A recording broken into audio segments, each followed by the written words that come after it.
आज हम एक ऐसे इनविजिबल सिस्टम यानी एक अदृश्य ढांचे का पर्दाफाश करने वाले हैं जो सच मानिए हर दिन हर पल हमारे और आपके डिजिटल बिहेवियर को ट्रैक कर रहा है। हमें ये समझना ही होगा कि जो डेटा हमारी स्क्रीन पर फ्लैश होता है वो दरअसल हमारी रोजमर्रा की जिंदगी को कैसे कंट्रोल कर रहा है। 2016 के यूएस इलेक्शंस की एक बेहद अजीब लेकिन बिल्कुल सच्ची तस्वीर को देखते हैं। जरा सोचिए, एक ही देश में रहने वाले लोग एक ही समय पर दो बिल्कुल अलग अलग रियलिटीज या सच में जी रहे थे। कैसे? एक तरफ के लोगों के लिए एक कैंडिडेट बिल्कुल हीरो था और ठीक उसी वक्त दूसरे ग्रुप के लिए वही इंसान सबसे बड़ा विलेन बन चुका था। मतलब पूरा समाज दो अलग अलग ध्रुवों में बंट गया था।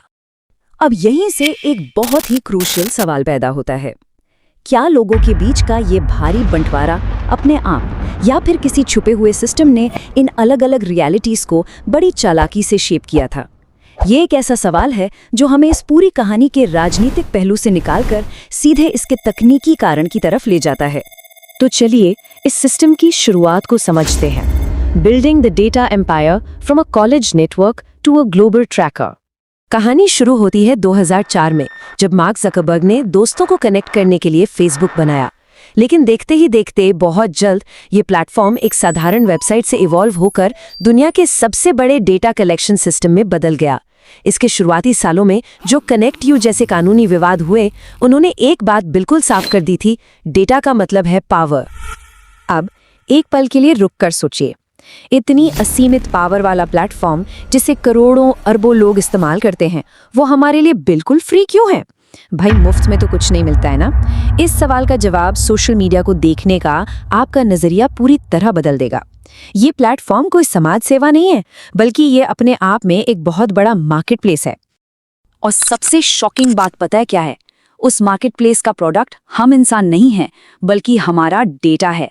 आपका सर्च बिहेवियर, स्क्रीन पर बिताया गया वॉच टाइम, हर एक क्लिक का पैटर्न, आपकी लाइव लोकेशन, यहाँ तक कि आपके सोशल कनेक्शंस, हर वो एक सेकंड जो कोई भी व्यक्ति स्क्रीन को स्क्रॉल करने में बिताता है, उसका एक एक डेटा पॉइंट रिकॉर्ड हो रहा है।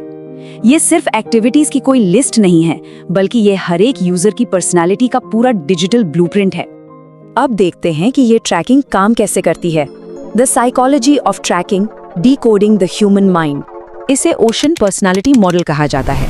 OCEAN यानी ओपननेस, कॉन्शियसनेस, एक्सट्रावर्जन, एग्रीएबलनेस और न्यूरोटिज्म। अब ये क्या है? दरअसल हर ट्रेट को यूजर के बिहेवियर से जोड़ा जाता है। सिस्टम ये बारीकी से नोट करता है कि कोई इंसान नए कंटेंट को लेकर कितना ओपन है, उसके क्लिक करने का पैटर्न कितना प्रिडिक्टेबल है, वो पब्लिक में कितना शेयर करता है या फिर डर और इमोशनल ट्रिगर्स पर कैसे रिएक्ट करता है। इस मॉडल के जरिए सिस्टम पूरी तरह समझ जाता है कि सामने वाला इंसान लॉजिकल है, इमोशनल है या रिस्क लेने वाला है। उसे बिल्कुल वैसा ही कंटेंट परोसा जाता है। चलिए अब इस डेटा के असली खेल को देखते हैं। Global election manipulation, from profiles to political influence. साल 2018 के कैम्ब्रिज एनालिटिका स्कैंडल को कौन भूल सकता है? इसने पूरी दुनिया को सच में हिलाकर रख दिया था।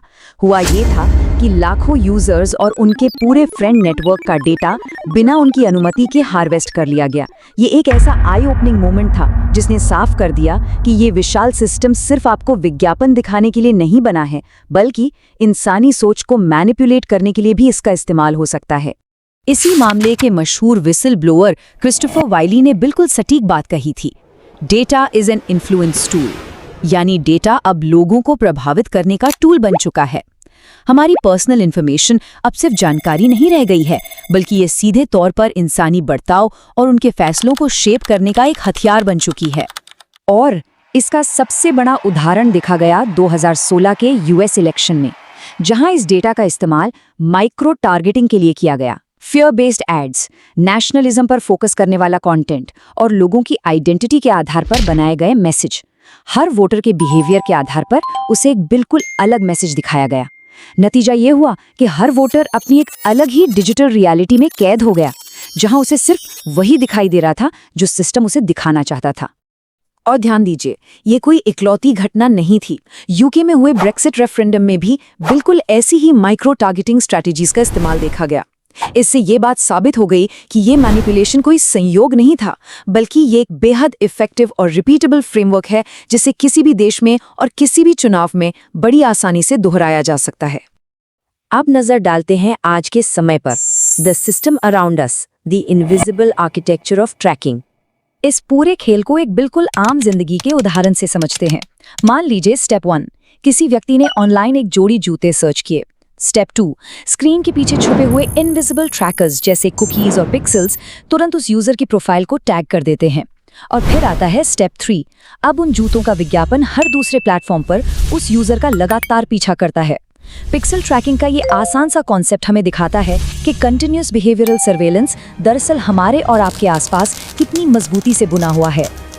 अब ट्रैकिंग के बाद आती है कंट्रोल की सबसे पावरफुल लेयर, हमारे एल्गोरिदम्स। आपको क्या कंटेंट दिखाना है, कौन सी इन्फॉर्मेशन छुपानी है और किस पोस्ट को रातों रात वायरल कर देना है, ये सब का सब एल्गोरिदम ही तय करता है। और इसका एकमात्र लक्ष्य क्या है? एंगेजमेंट को किसी भी तरह मैक्सिमाइज करना। क्योंकि इस डिजिटल दुनिया का सबसे कड़वा सच यही है कि इंसान का अटेंशन ही असली पैसा है। अच्छी बात यह है कि दुनिया धीरे धीरे ही सही पर इस खतरे के प्रति जाग रही है। 2018 से पहले ये इनविजिबल ट्रैकिंग बिना किसी रोक टोक के धड़ल्ले से चल रही थी।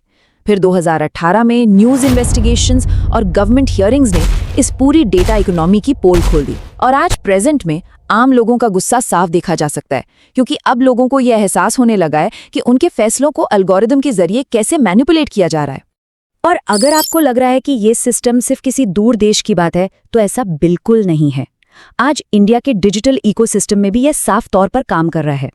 हाइपर टारगेटेड डिजिटल एड्स हों, ऐसा वायरल कंटेंट जो तुरंत भावनाओं को भड़का दे, मिस इन्फॉर्मेशन का तेजी से फैलना हो, या फिर ऐसे व्हाट्सएप फॉरवर्ड्स जिन्हें लगभग हथियार की तरह इस्तेमाल किया जाता है।